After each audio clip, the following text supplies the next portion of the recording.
Hello everyone, আসসালামু আলাইকুম। Welcome to my new video. আজ আমি আপনাদের পাঙ্গাস মাছের কারি রান্না করে দেখাবো। এজন্য প্রথমে আমি মাছটা পরিষ্কার করে ধুয়ে পানি ঝারিয়ে নিলাম। এরপর পরিমাণ মতো লবণ আর হাফ চামচ হলুদের গুঁড়া দিয়ে মেখে 10 মিনিট রেখে দেব। তারপর পেঁয়াজ, রসুন, আদা, ধনিয়া সাথে 4টা শুকনো মরিচ সবগুলো পরিমাণ মতো নিয়ে পাটায় বেটে নিব। আপনারা চাইলে ব্লেন্ডও করে নিতে পারেন। তারপরে চুলায় প্যান বসিয়ে সাদা তেল ও 2 টুকরো দারচিনি দিয়ে দিলাম। এরপর মেখে রাখা মাছ আমি এক এক করে দিয়ে দিলাম। মাছের দুপাশ লাল করে ভেজে নেব, যেহেতু এটা পাঙ্গাস মাছ।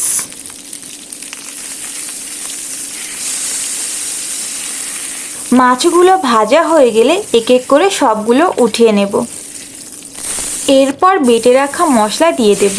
একটু পানি দিয়ে আরও হাফ চামচ হলুদ এবং হাফ চামচ জিরার গুঁড়া দিয়ে দিব।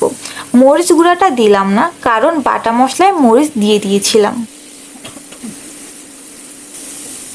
এরপর 3টি এলাচ, 2টো তেজপাতা দিয়ে একটু কষিয়ে যতক্ষণ পর্যন্ত মশলার ঘ্রাণটা না বের হয় ততক্ষণ কষিয়ে নিব।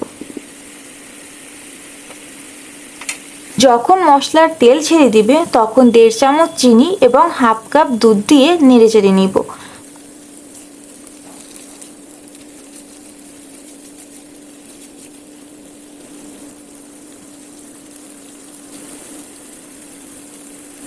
তার কিছুক্ষণ পরে আমরা পানি দিয়ে দিব এবং ঢাকনা দিয়ে ঢেকে দিব। পানি ফুটে আসলে ঢাকনাটা সরিয়ে আমরা মাছগুলো এক এক করে সব দিয়ে দিব। তারপর আবার কিছুক্ষণের জন্য ঢেকে দিব।